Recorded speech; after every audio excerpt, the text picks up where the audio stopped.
It begins with recognizing the deep inequities that live among us.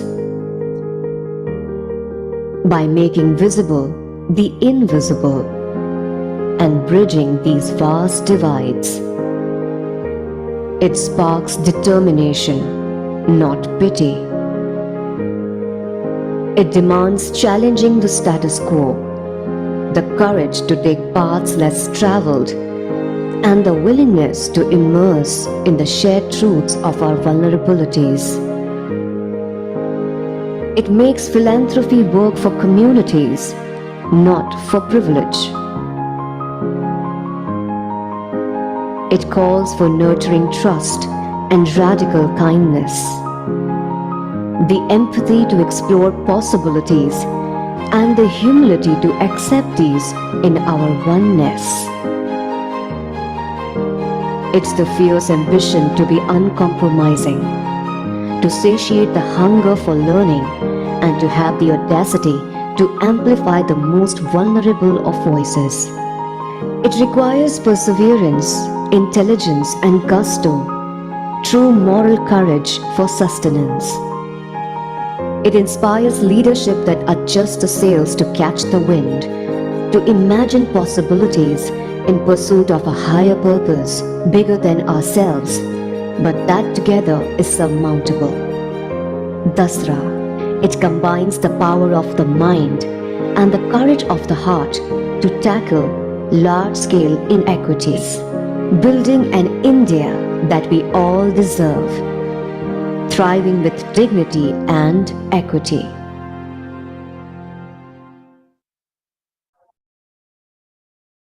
Good morning, everyone. Welcome to the Dasra Philanthropy. We're glad to have you all join us today. Dasra Philanthropy Week is in its 14th edition, and it has always stood as a platform to bring together diverse stakeholders and voices from the development sector to convene, converse, and continue sustained action towards the quest of 1 billion Indians to thrive with dignity and equity. We're delighted to share that in this edition, we hosted 40 sessions across diverse themes. We are hearing voices of 100 plus thought leaders and have more than 2,000 plus attendees tune in for both our in-person as well as virtual events. This is the most extensive spread of programming we've ever had at DPW. And we are excited for a lineup of thought-provoking sessions that we have today. Welcome to the session of Demystifying Family Philanthropy for NGOs. Family philanthropy has a potential to unlock 60,000 to 1 lakh crores of additional wealth for the social sector. Yet, this segment is the hardest to reach. Today, in this session, we will hear perspectives of NGO leaders and a family philanthropist to get a deeper understanding of the approaches that can be taken to unlock this capital. To start off this session and to lay the context for this conversation, we will be hearing from the team in Dasra, which leads thought leadership. India Philanthropy Report was launched by Dasra and Bain yesterday, which shares the landscape of philanthropy in India. I will now call upon my colleague Prachi, who has worked on this report with the larger Dasra team. She will take us through the key insights of this year's IPR and set context for this session. Over to you, Prachi. Thanks, Toshan. Good afternoon, everyone. Before I share the insights from the India Philanthropy Report 2023, allow me to share some context about the report. Each year, Dasra and Bain & Company co-publish the India Philanthropy Report, which focuses on data and insights regarding giving and giving trends in India. Over the last 12 publications, this report has played a key role in shaping the narrative on giving in the Indian philanthropy sector. Over the last 2 years especially, the report has taken an intentional focus on philanthropy, family philanthropy, as well as other cohorts of givers in the private philanthropy landscape, such as CSR and retail giving. Since the pandemic has hampered India's ability to respond to negative shocks, the role of private philanthropy has become even more critical. In the 13th edition of the India Philanthropy Report, it notes that India's social sector spending as a percentage of GDP has grown, but so have the multi-dependent inequalities. Much like in any other developing country, The public sector has largely been carrying the weight of social sector spending, about 95% of it. However, with an expanding budget deficit, higher debt burden, and increased crude oil prices, the report estimates that government finances are likely to be restricted and growth in public funding is likely to moderate to its pre-pandemic levels. Therefore, the imperative remains on private philanthropy to play a catalytic role in closing the funding gap. As a country, we still remain well short of Niti Aayog's estimate of what we need as annual funding to achieve the UN SDGs by 2030. Overall, private philanthropy has grown moderately over the last 5 years, but we all know that we have a very long way to go. If we are to break down this moderate growth by funder segments, that's what I'll focus on now. So the first segment is CSR, which has witnessed an annual growth rate of 13% over the last 5 years. However, sectoral and geographical allocation can be wider. The next segment that the report covers is retail giving, which had a 6% annual growth rate over the last 5 years, but continues to be unorganized. Coming to the segment of family philanthropy, which is the major focus of this session, let me first share what it comprises. Contributions made by ultra high net worth individuals with net wealth above INR 1,000 crores, high net worth individuals with net wealth between 200 to 1,000 crores, and affluent givers with net wealth between 7 to 200 crores together make up what we call family philanthropy in the report. HNIs and affluent giving has basically seen a rise primarily because the population in this segment has increased. The combined contribution has grown by 11%. On the other hand, giving from the UHNI segment has been volatile, with contributions contracting by 5%. Despite these numbers, I'll not bore you with numbers anymore, but what we really see is that family philanthropy has a catalytic potential, which when unlocked can be truly transformational for India. It can really carry the torch of India's philanthropy movement and play a role in pushing forward the country's development. It can support social innovation, shape public policy, build institutional capacity, and bridge the gap between government and private sector because of its flexibility. Within family philanthropy, the report identifies that there are two cohorts which are emerging as harbingers in reshaping giving. The first cohort is now-gen givers, which comprises of professionals and entrepreneurs who are first-generation wealth creators. They're creating wealth now, which is why we call them the now-gen. Intergen givers comprise of the current generation of family philanthropists. What we are seeing is that both these cohorts are increasingly leveraging data, technology, and narrative building to make their giving more effective. Based on their giving behaviors, the report suggests that we are seeing a clear shift in giving from based on personal motivations to really having a desire to build a stronger India at a global scale. Their keenness to nurture community resilience, strengthen the ecosystem, and build the capacity of non-profits suggests a positive directional shift in Indian philanthropy. Moreover, both the cohorts are increasingly integrating an intersectional lens through a focus on JEDI, that is gender, equity, diversity, and inclusion, embedding a climate lens, and have a greater interest in strengthening the philanthropic infrastructure of the country. These positive directional shifts have the potential to trigger a new and bolder and innovative era of philanthropy in India.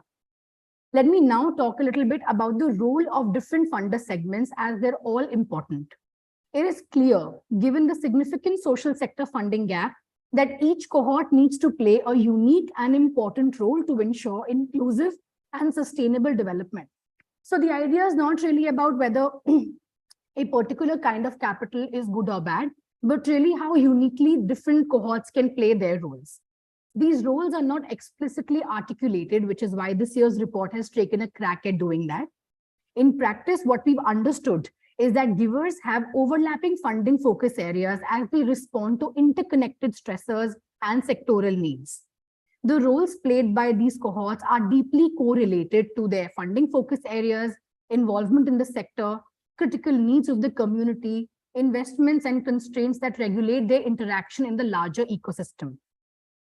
Especially as a non-profit, one can gather insights about which type of philanthropic capital is well suited to which focus area.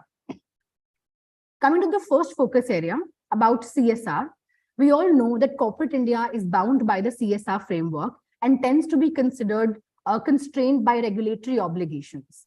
Given this type of funding can be directed towards scaling tested and proven non-profit initiatives. So basically, program development and scaling of your intervention is what we feel that CSR money is best suited for. The second segment is retail giving. And what we've understood through sectoral experts and talking to ecosystem stakeholders is that retail givers are largely driven by narratives that are emotionally stirring, which is ideally well positioned to address urgent and critical community needs. And by that, I mean direct project costs and service delivery. So what can really enable this cohort to have their giving be more effective is compelling story-based campaigns and organized giving opportunities through crowdfunding websites, subscription-based initiatives, and the likes. The third segment of family philanthropy, and I'll speak to HNIs and affluent and UHNIs differently here. HNIs and affluent individuals are an emerging cohort of givers who have high potential to strengthen the ecosystem. And one way of doing that is investing in the capacity building of nonprofits. And they can contribute strategically once they are engaged and build the trust of nonprofits. And by that, I mean investment in people, processes, and systems within nonprofits. What can enable funding from this cohort to be more effective is increased collaborative funds and innovative finance platforms, providing greater visibility on impact and greater credible data and information from nonprofits. UHNIs typically give through their own trusts and foundations, and they can play a strategic role by providing more flexible and patient capital to nonprofits.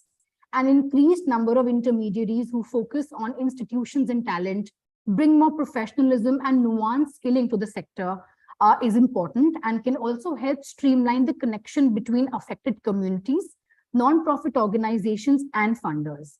Signs of this shift are visible as funders are promoting participatory approaches and feedback loops with their nonprofit partners, as what we've understood from our conversations with funders.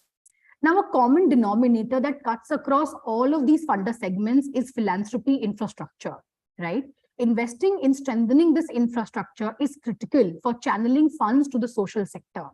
And it is family philanthropic capital which has the freedom to be more flexible and can play a particularly important role in strengthening this infrastructure to make giving more effective, be more disruptive, and shift focus to causes which are underserved.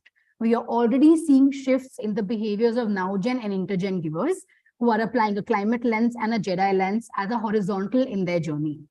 Therefore, prioritizing investing in the infrastructure can really help givers break through sectoral barriers and create systemic impact for 1 billion Indians to thrive with dignity and equity. I encourage everyone to really read the report, as I'm not going to be able to cover everything in the time frame, and will hand back over for the next segment of the session. Thank you.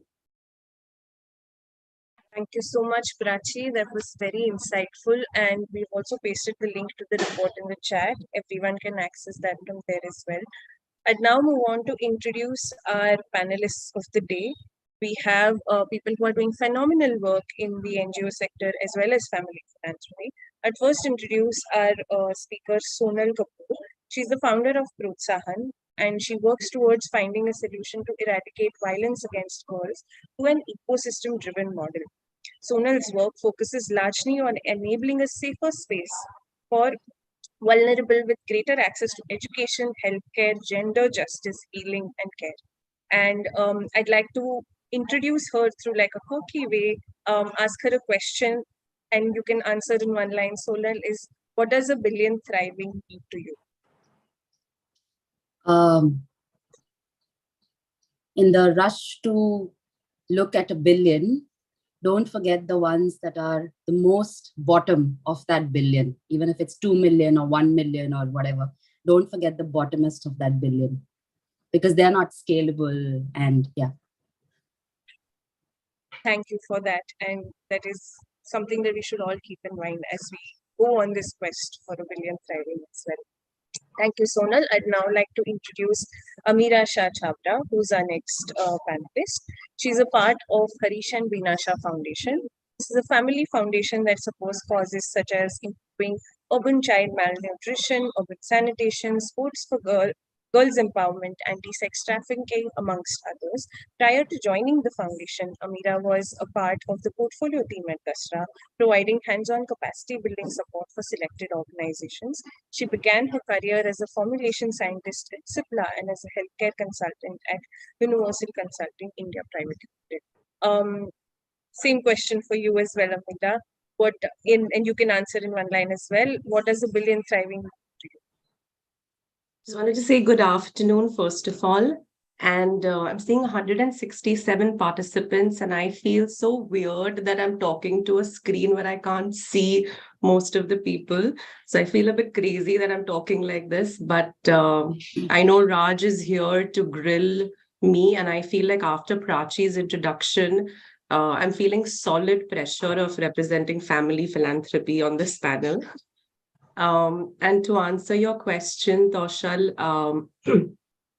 I think I'll give one or two incidences, which is that, I still live in a society, in a building where there are different elevators which differentiate between service and non-service, staff. Or very recently, our building security guard came up and said that, he gave a suggestion to an uncle in the building, and he said to him, "Ke, mere saath uchi awaaz mein baat mat karna." So I think that in a country where there is caste, class, creed, communities, I think that base mutual respect, we're still very, very far away from it. And our diversity, instead of being celebrated, is actually the bane of our country. So for me, when a billion in this country can thrive, it will mean when we can actually mutually respect each other at the basic level, and then move on to conversations about poverty reduction. So yeah, thank you.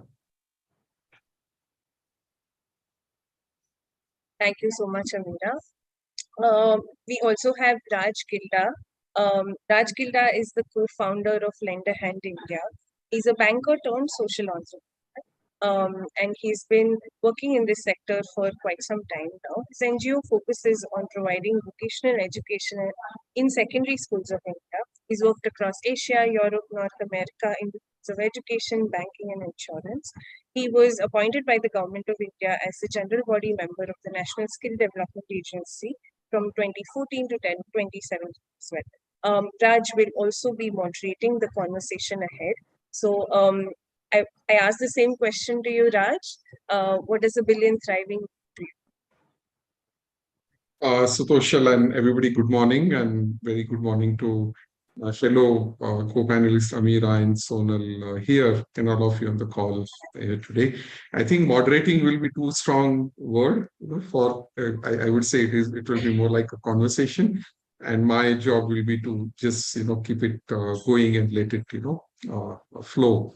To answer your question about a billion thriving, I think to me it will be, like going by the Alchemist book, that we help 1 billion people sort of, discovering one's destiny, and then never losing faith, and we all of us acting as an alchemist in the process to sort of, make it happen. That would be what my dream would be. Thank you so much. All three of you all have given very different perspectives to just the same question, just one line. Over to you, Raj, and looking forward to hearing from all of you through the course of the session. Sure. Thank you, Toshal. So hello everyone. Again, really great to see wonderful, 170 plus participants on the call sort of here, and we'll try to make your next 1 hour, as interesting as possible, and not let you feel hungry and away from the lunch hour that you might be here today.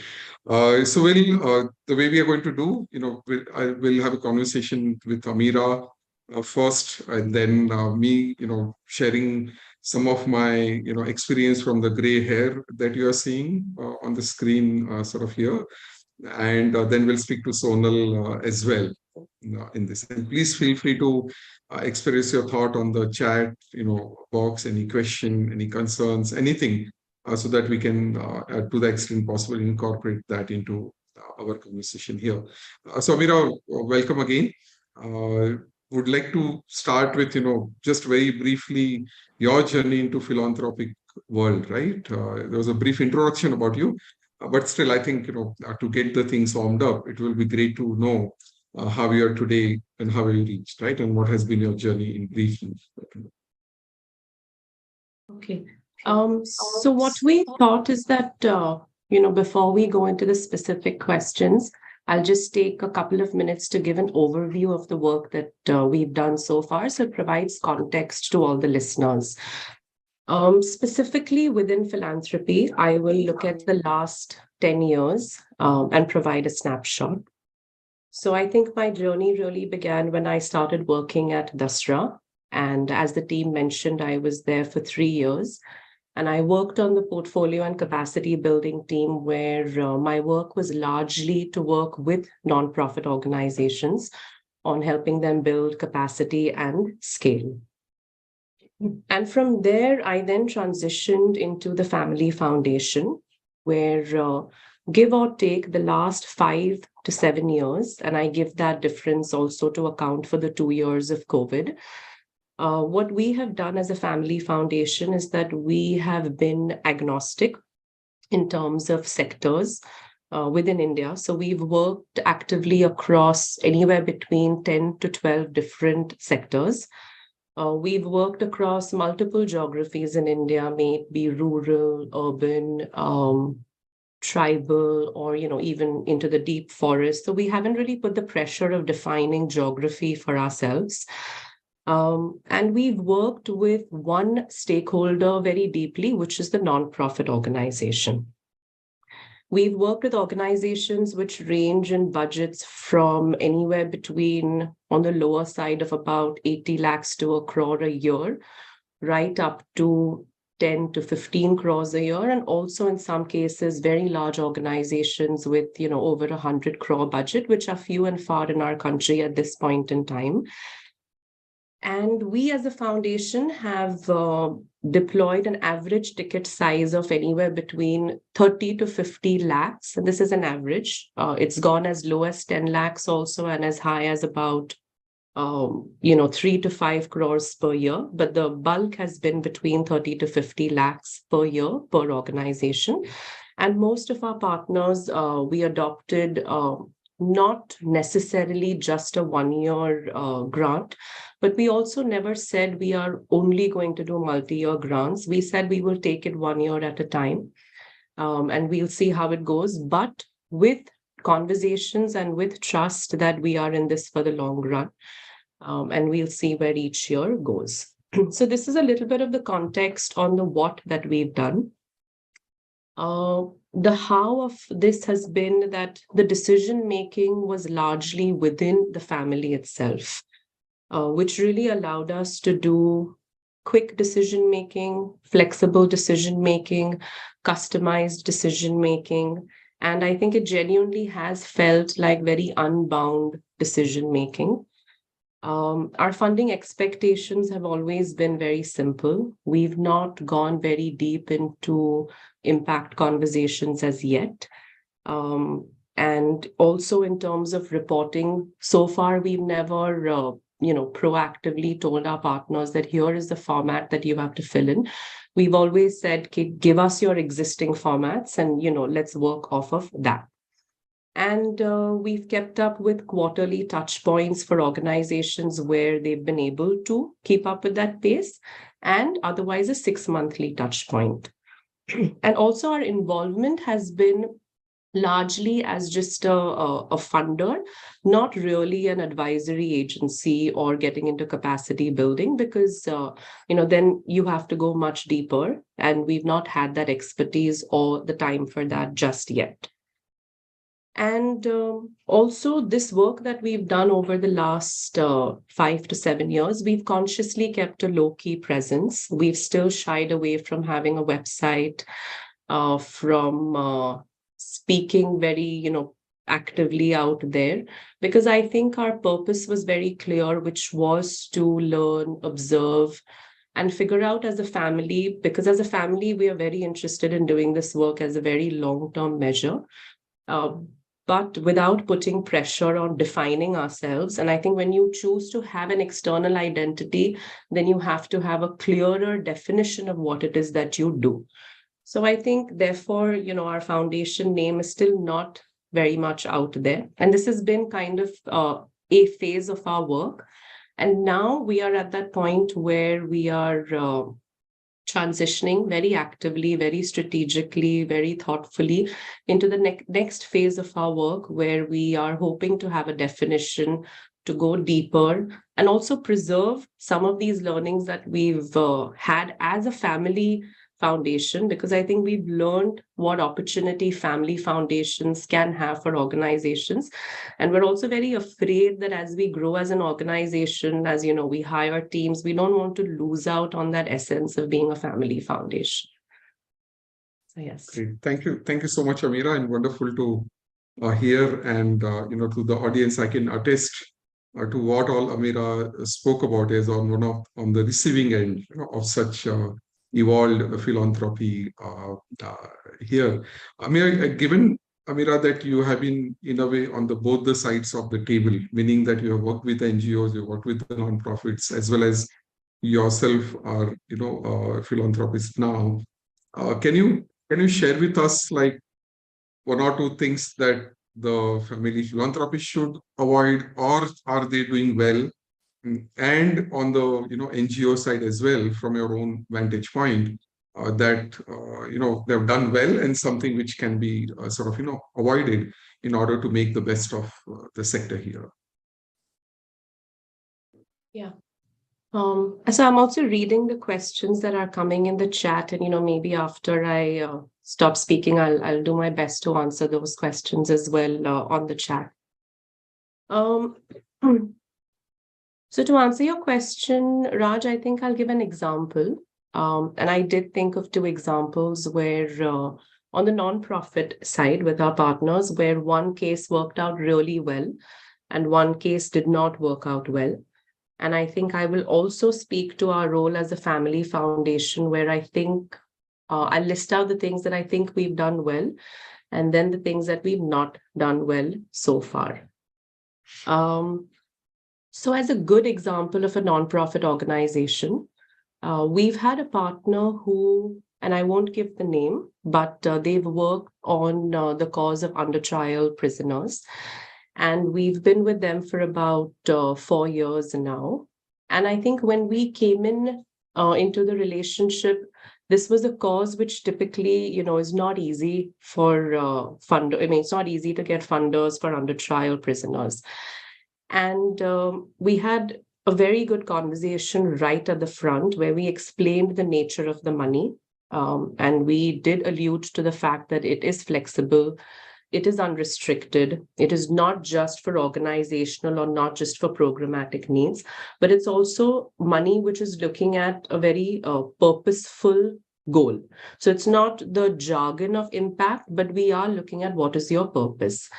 And I think what worked really well in this case is that the organization chose not just to restrict their purpose at getting people out of prison, because very quickly we learned as a foundation that people will come out of prison, but the rate of recidivism, which is the rate at which they go back into the prison, is also quite high. And ultimately, it is about these very people who've been wrongfully accused, that they come out and society doesn't allow you a second chance, right? So they don't get jobs, they don't get employed anywhere. Yes. So the entire goal, the organization evolved along with us to ensure that end to end, the value chain was achieved. Yeah. And also the nature of the money was, while it was unrestricted, it was not only used for organizational needs, but it was also very actively used to hire more lawyers, to do more counseling sessions. And I think holistically, together, both the funder and the partner achieved a very successful outcome at the end of 4 years. So this for me is a very good example of what we both did very well. And on the flip side, I think there's been another organization which similar is a small organization doing very, very important work in a very remote geography of our country, working with first generation learners. And when you go on the field, when you meet the children, it's, you can sense that the quality of work is very high. But as a partner, we've struggled to work with them. And I say we've been patient in our approach and our capital because it's also been 4 years. It's been possibly every quarter, it's been discussions, and it's been us never pressurizing them with a reporting format. It's been them giving us a very simple Excel sheet. And the conversation is really that, if you've given a quarter one result, when you give me quarter two, please just add a column to quarter one, right? It's at that very basic level. But I think at the end of 4 years, we felt that the organization has not paused even slightly to invest in their own growth. And what has happened in that case is that I think it takes about approximately 2 years to get a good sense of whether there is mutual, respect for each other's involvement. And I think in the third year, we reduced our funding also as a way of telling the organization that, look, we are seriously into this, but if you're not, then here is a specific step we're taking, with the hope that if they did respond positively, we would again increase it. So it wasn't a end all of it, but it didn't make any difference. In year 4, we further reduced it. So we're also very responsibly exiting. And I think in year 5, as much as we would have loved to go ahead, we've not had that confidence to go ahead. So I think that's an example of an organization where it's not worked very well.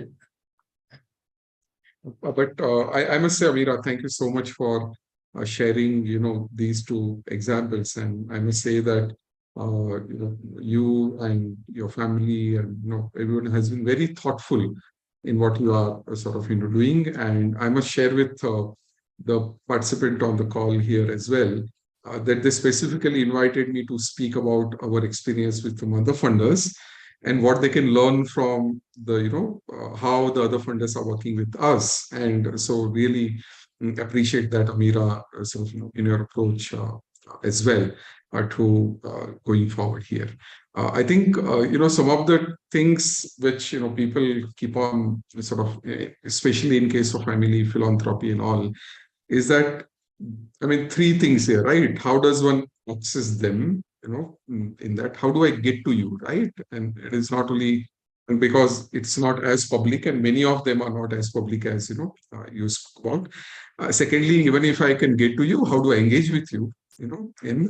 And thirdly, then once I engage with you, how do I get the money in my bank, right? That's why, and otherwise, so very briefly, if you can give some sort of from your sort of perspective, where it is sort of, where NGOs can look for, right? Such things. Yeah, and I think that also alludes to the things that in the first 3 to 4 years, we consciously did not want to be out there. So it was difficult to find us because we couldn't then keep up with the capacity. But I think in the last 2 years, we've not done well enough in terms of being available for these very questions, right? And I think it's Prachi alluded to the funding infrastructure that an organization needs to build. And I think taking on board these questions, that is now our focus, where we have, in a way, paused our expansion because then we're not in parallel able to build that infrastructure where people can write to us, approach us, engage with us more systematically, where we can reduce our response times and not, necessarily let organizations struggle for 6 to 12 months of repeatedly following up with us till we can meet with them, because I think that's not something we want to do. So I think the things that we have not done well and which we are definitely mindful of and doing is to build this funding infrastructure. We've also not been very data oriented in our decision making. I think sometimes we lean into the fact that, we are a family foundation. So, thoda mom and pop shop type karke hum log decision karenge. And I think that's not good enough after a certain point in time. So now the transition is to lead towards more data oriented decision making whilst preserving the intuition and the flexibility and the experience and exposure that we have had, with working with so many different nonprofit organizations. Documentation again, and speaking more loudly, right? I think we've also not done a good enough job as a foundation, as a family foundation, of lending our voice out there. And I think that will change slowly but surely, which hopefully will allow people to approach us in a more systematic way. Okay. Oh, cool. Thank you. Thanks, Samira. I think one of the question, which always keeps coming up is about, family foundations to be in a co-investing philanthropic capital with others, and especially in case of family foundations, because it's a sort of a network, right? I mean, others, and the word of one family goes a long way to meet with other family or other foundations and all. Have you thought about like co-investing or any sort of those kind of approach so far, and if yes, how it has worked out? From the beginning, I think our journey into strategic philanthropy started off with the Dasra Giving Circles, which we were a part of, and where our learning was very, very high. We were part of 6 Dasra Giving Circles. And even as we've gotten into more direct foundation work, I think we're always talking with other family foundations. We've done one experiment where we've onboarded one partner by bringing another family foundation on board, and it took a lot of back-end conversations. It took a lot of hand-holding as well. So we have experimented, and every time somebody does approach us with collaborative giving, we've always been part of those conversations or meetings. And I think the nature of collaborative products is also evolving. It's still relatively new, and I think it'll get better. And definitely there is a role for families because our networks are high. It's easy to get in touch with people who want to give away larger sums of money, but everybody somehow is waiting for that. I wouldn't say perfect, but the practical product, right? Yeah. And I think that's where our experience as a active foundation should kick in the coming years, where we can contribute towards the development of such products as well, which can then quicken collaborative giving within our circles. So one last question for you, Amira, here. Many times as we go to funders, they have their own preferences. They may, speak in some language, and especially while speaking to family philanthropy, of course, they have very strong personality many times, right? Because they've come on their own, they've worked hard in their life to get to where they are. And otherwise, we on the NGO on the side, we have to, at the end of the day, achieve the outcome of, getting the support for a program, right? In that case. So how do I get to know them better, or how do I sort of, because they might be saying something, but they are not from the sector. So you might interpret it in some different way. And otherwise, then, so will you please share some thoughts, about it? That how do I peel the onion here, right? So to say. I can give a complicated answer. And the simple answer is also that the word funder has a very heavy feeling associated with it, right? The reality is that power dynamics are real.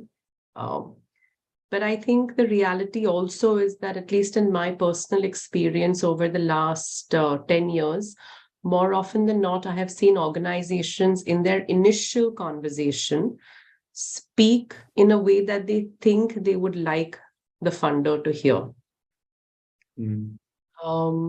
So there will be some funders who can read through that. There will be some funders who possibly want to hear that. But I think in the long run, what happens is that some of the, I think funders are getting more experience. They're going to get more hands-on in time, especially family foundations. And family foundations, typically key decision makers tend to be involved in some of these conversations themselves. And I think that not trying very hard to please the funder and say what they might want to hear, which is words like scale, which is not a bad word, but don't use it as a good word for the sake of it. If you're scale ready, then you're scale ready. If you're not, then you're not. Capacity building. I think these are all over intellectualized words. And often even when my parents are part of some of these meetings, I can bet that they don't understand what some of these words even mean. So there is a jargon, not a jargon, but there is a certain language that every sector picks up, right?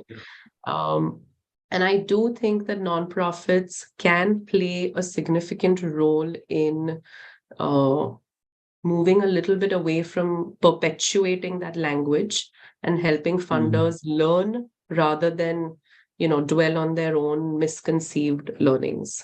Yeah, great. Thank you so much, Amira.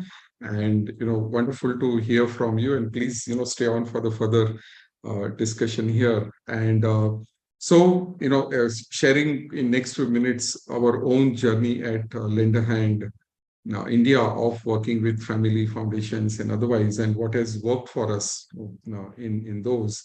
One is that getting to know them personally in that. So it's a long haul, getting to know their story, where they are coming from, because where you stand depends on where you sit, right? I mean, that is a very famous phrase. So that has worked for us. Secondly, to Amira's point, being a thought partner with that family philanthropist, because I think many times they themselves are on a learning journey. So keeping my own selfish motive of getting the check or getting the money in my account, how do I act as a trusted partner for that philanthropist? And it may end up into me getting funding or not. It really doesn't matter, but keeping that goal that we are on the journey together, and how do we help him or her to make the best possible decision, right, for them, is something which has certainly helped, right? We have also looked at, their core competence, to Amira's point, rather than throwing words like capacity building and gender empowerment and, variety of things which you don't use in normal English, day to day.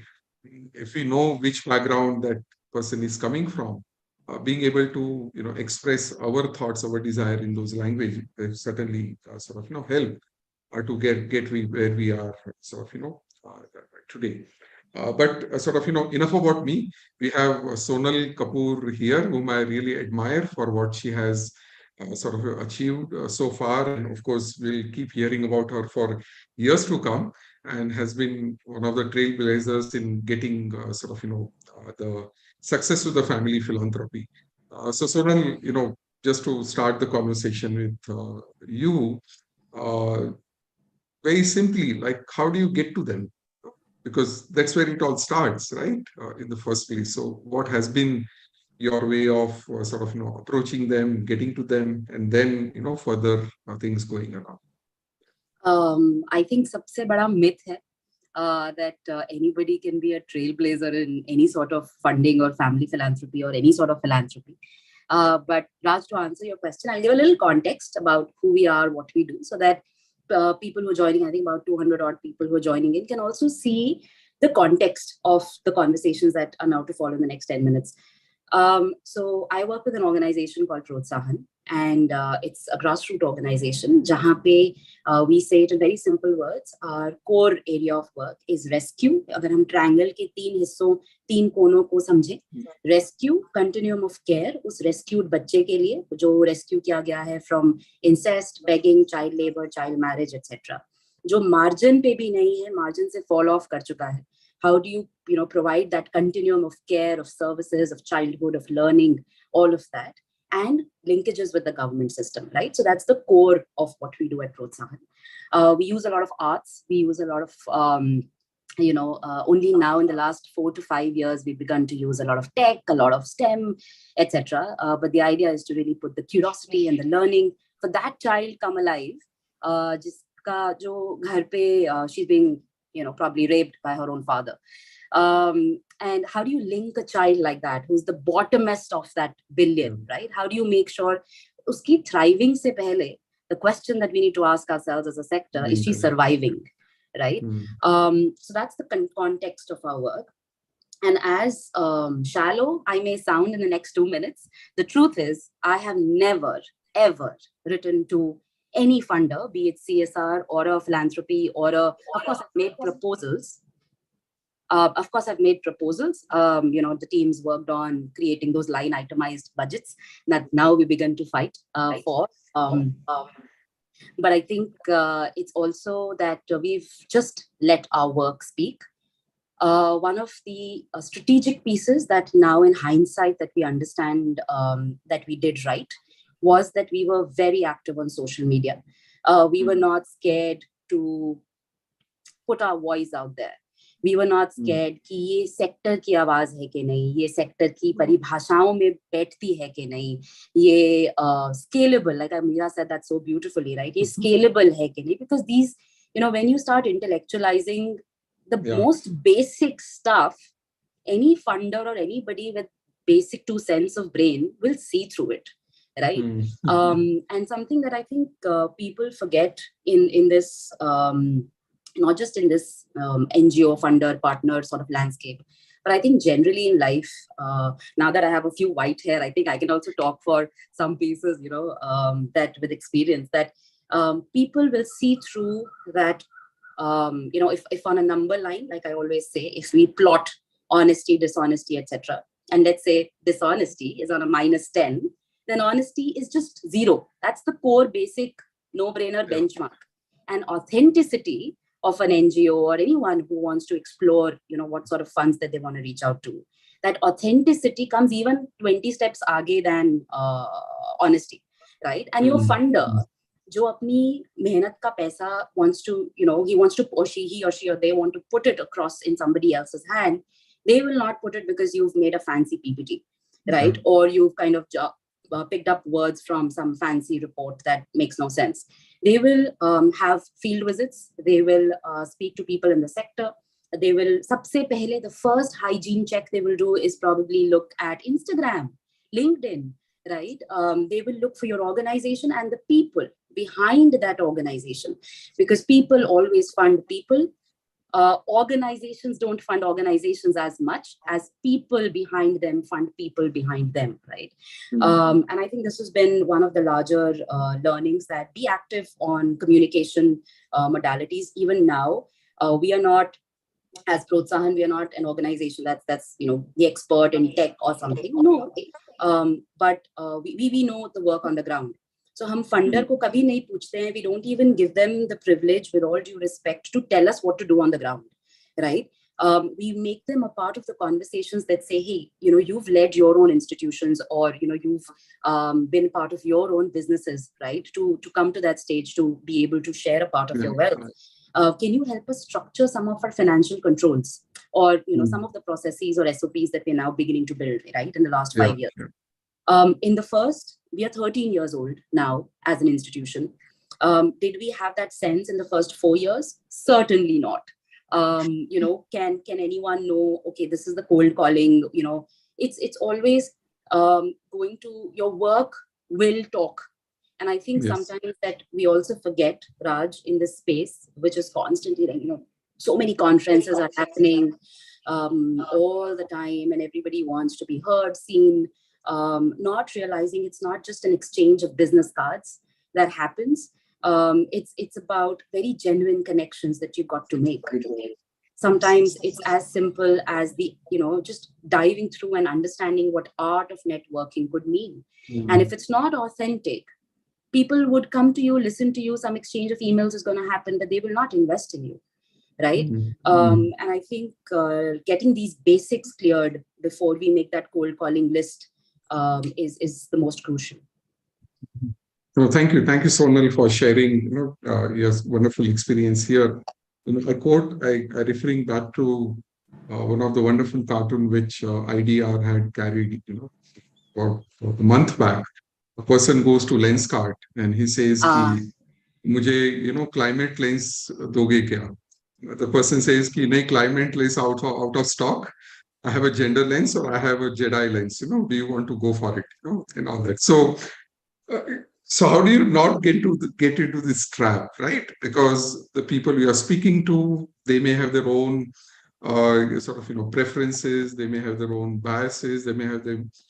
And I to say, "Aapka paisa hai," you can have all the preference that you want, right, in the whole process. So how do we balance between the two, right, in this in this case, and how have we managed to sort of do that? I think, like I said, we've been very active on social media. We have not taken social media as lightly as array some intern will do it. Social media is not for interns to handle. I'm sorry. Social media is not for volunteers to handle. Social media is not for the cheapest resource on your team to handle. And we've been very, very, like talk about this approach. We have always had the leadership of the organization manage the social media, right? And a lot of times, I speak to other founders or I speak to other people who started organizations that, "Arey yaar, founder ke paas time nahi hai." And I think if you can't speak about your organization unabashedly, unapologetically, without the fear of claiming space on just your own LinkedIn profile, it's not that you're tagging 20 people, right? Just your own profile. And if you can't talk about the work in the right words, nobody on the team will, nobody in the ecosystem will, and nobody would really understand the ethos of where you come from and why you do what you do, right? So I think the leadership should not refrain from being seen or being visible on social media. Keep the modesty for other times. I think it's important, and specifically, I think I will go out on a limb to also say that women are in the space are also afraid to put themselves out. What will why just women? Actually, I think everyone, right? And my conversations just happen to be more with women founders, leaders. This approach of not being visible, because as if it's a bad thing. If you have a voice and if you're putting across an idea, right? So, for example, at Protsahan, we constantly say it's the government's job to do we are in child protection services, right? It's the government's job. On a good day, Protsahan should not exist, or organizations like ours, or any of us in the nonprofit sector should not exist, right? So what I would, sorry to interrupt, like, no, I think many of the, people who are part of the conversation here may not be as social media savvy, right? Or may not be, they're learning, they're I making disagree. With the kind of questions and the correct grammar that is coming up on the chat box, I disagree that there is no potential. There is just a fear. No, I mean, I agree. What I mean is that they may not be there and it will take time for them to, get to there, and other things too. Are there things which, apart from that, which one can look at, right, in order to get to the, right set of funders, in order to engage with them, in order to sort of, keep the dialogue going, right? Social media is definitely one, no doubt about that, in that. But apart from that, So, okay, so that's the strategy that's worked the best for us as Protsahan.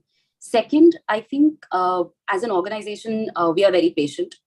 We don't run after funders. And I say that with a lot of, there is no arrogance. There's just a lot of self-assurance as I say that. After 13 years, of course, you end up being on panels or talking about it. First 6 years, you're dealing with depression because you can't deal with the trauma of, a child facing incest, and you don't know how to really make sense of the situation on the ground, right? So 6-7-8 साल तो आपको अपना काम समझने में लग जाते हैं. And I think communication is key. I cannot say that, if you're not communicating well, cold calls will work. I for a smaller organization, right? And so many organizations or people who are joining us today, they're not 10 crore plus organizations, most of them, if not all, right? 90% or more that I can see through, they have to use comms. Comms is a sitting duck, I would rather disagree here, with a lot of love, Raj, and say that आप नहीं बोल सकते हो कि social media तो ठीक है, पर और क्या? वही तो magic है ना? That is where the answers lie, because the funder then comes to you, or a group of funders, not just 1 or 2 or 10, but 20 come to you, and then you pick and say, as a charity or an NGO or whatever, XYZ or an institution or an organization, that, out of these 20, these 4 are my value system people. you know. And again, like I say that with extreme self-assurance, no arrogance, because the value system has to match. Otherwise they will keep, you know, we will keep fighting through, they will keep fighting through, you know. Of course people are good largely, but comms ko miss kiya, you cannot understand family philanthropy, because those guys are also online, right? Yes. So Renuka has a question here, which, you know, I also grapple with at times. Ki, after my first meeting with the funders or corporates and presenting proposal, how do I, you know, fix the next meeting or the next conversation, right? In that, and how do you take it to the next level where you were to sort of, you know, close it? There's a secret to this, if I dare say. You know, when you meet them, it's not, don't talk too much. Leave something for the next conversation. You know, give it time, and they might be genuinely tied up as well. They might also have 100 potential grantees that they are looking at. You might just be, we might just be one of them. Leave something. They need to like you as a person. Like I said, you know, core basic the way, na, people fund people. If they don't trust the leadership, if they don't trust, okay, maybe the leaders are great. If there is no second line of management that is brewing in, and these things take a decade, really. I might be saying it in the 13th year as if oh, sab ek saal mein ho gaya, but it takes almost to the point of getting depressed. It takes point of almost, you know, it's crazy as a founder. I'm sure, Raj, you've seen worse or, you know, as much, right? As a founder, there are constant doses of self-doubt that creep in, right? Because you don't want a funder, you want funders to walk the journey with you. You want so one of my funders, family philanthropy person, for example, we, after 3 years, we are inviting her on our advisory committee. I didn't invite her the first year because, hey, you're giving us so much money, come. No, you check us out. We will check you out. Let's see the relationship. It's like a little, if not marriage, it's like a little courtship for sure, right? And the other very important thing, you know, as nonprofits, so we are still, as an organization, we are less than 2 crores in budget, contrary to the perception that people have that we are about 14 odd crores or something with the office in Connaught Place. No, our office is, you will be pretty soon. We don't wish to go there, Raj. You know, the funny thing, as much as I try to explain sometimes, is that not all institutions need to increase the head count of the organization. Ours for sure doesn't want to. We are about 30-35 people odd right now, right? In 13 years, we are now beginning to, after, you know, these models, etc. We are, of course, you know, because we are very active on social media, we do get a seat on the table, whether it is the UN New Yorks of the world or Genevas of the world. We do get, our voice does get, you know, that seat on the table. We do make conversations with the ministers that are now looking at healing models in South Sudan and Africa. It's not Protsahan's burden, right? Or it's not XYZ organization's burden to start 50 centers or 50 offices. Our office is still in Uttamnagar or Janakpuri, right? But the point is, how do you eat the cause more than people? The cause more, you know, also how do you set up the mid-management? These are, of course, larger institution building questions, but making sure that people who in the family philanthropy space who've invested in you, how do you also engage them beyond just check writing? That is something that the leadership has to think through, you know, and it should not be like, oh, because they're giving us money, I have to, you know, like somehow I have to engage them to keep them, you know, excited. No, if they have set up institutions, if they've dealt with that much, you know, that amount of wealth, they are smart enough to know, or even just put you in touch with 3 more people. You're coming to the question of how do you make that follow-up visit? Don't talk too much in the first visit. Have a likability quotient on the table. Talk about something that also puts you vulnerability, your vulnerability out there. Zyada se zyada paisa nahi denge na. So what? If your work is strong, if your work makes sense for that child or for, you know, whatever unit of you know, space that you're wishing to change, money is a commodity. It will always come. There is no 2 ways about it. But stronger comms is key. No, thank you so much, you know, Sonal, for these wonderful thoughts here. And as you said, being open, being able to share the personal sort of rapport, being able to sort of, you know, present who you are and being true to your sort of, you know, cause. what you're for really works a lot. Amira, just to bring you in, any closing thoughts here? I know have listened to us very patiently, for last 20, 25 minutes. Any closing thoughts from you? Would love to hear from you. I loved the last question. And I think my trick that I'll share that works actually with funders is that I think when a funder puts money on the table, you're hooking them, right? So often hooking them with a small amount, even though your requirement is a larger amount, because when you go into the proposals which are 25 or 50 lakhs and above, there is a larger decision making that does tend to kick in, which usually takes time. And that, given that the nature of this panel is a family foundation, usually most people in family foundations also have parallel jobs. So time becomes a constraint. So I think leveraging family foundations for smaller asks monetarily is a great way to get a foot in the door. Hooking family foundations where money can be involved, not in a grant format, but if it's a fundraiser, it's an easy way to sign a check. But the purpose is to hook them. And I think that's how you can get a connection going. And then, of course, everything else that, Sonal, you're mentioning plays a very, very critical role. Okay.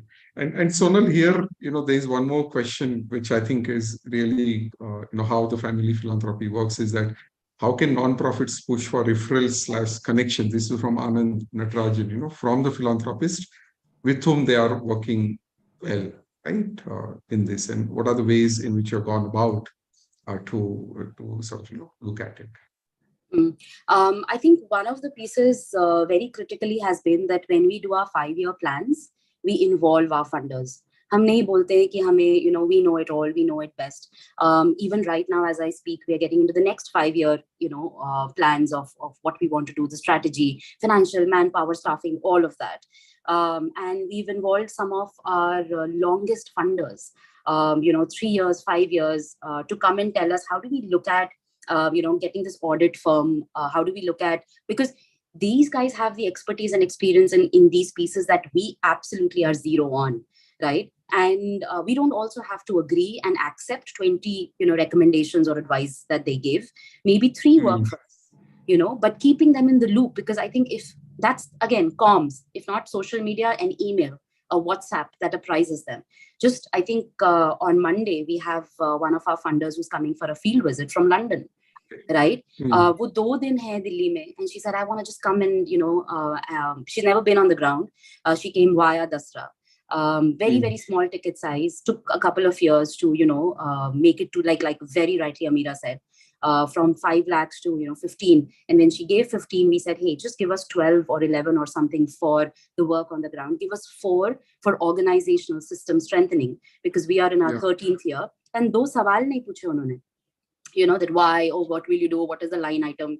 But there was no convincing required, but there was just this sense of asking that you're giving us 15, this is the breakup that we want. And involving them in the thinking process, I think is very, very key. Very, very. So thank you, Sonal. Thank you, Amira. I hand it over back to, Toshal here, and please take it from here, right? Thank you. Very pleasure to be part of this conversation. Thank you, Raj. Thanks. Thank you so much, Raj, Sonal, and Amira. And it was a very insightful and candid conversations to know all of your journeys, as well as different perspectives that one can have. And I'm sure it was very useful for the participants. There are a few more questions, but what we can do is we can collate those questions post the sessions as well and send them back to you. This is one of many conversations that we want to curate and orchestrate.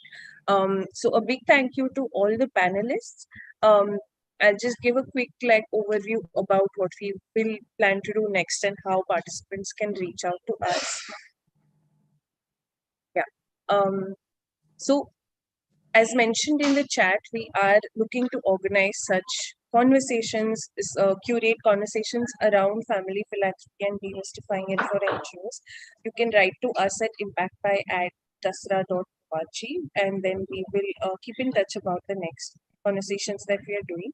Post this, we have a feedback poll for this session. So please, all the participants enter whatever feedback you have, select the feedback. It is really beneficial for us to know. But yes, thank you so much for joining. And we've closed a little before time, but it's been a very, very enriching conversation. Thank you, Raj, Sonal, and Amira. It meant a lot for us that you could join us. Thank you for having us. Yeah, thank you so much.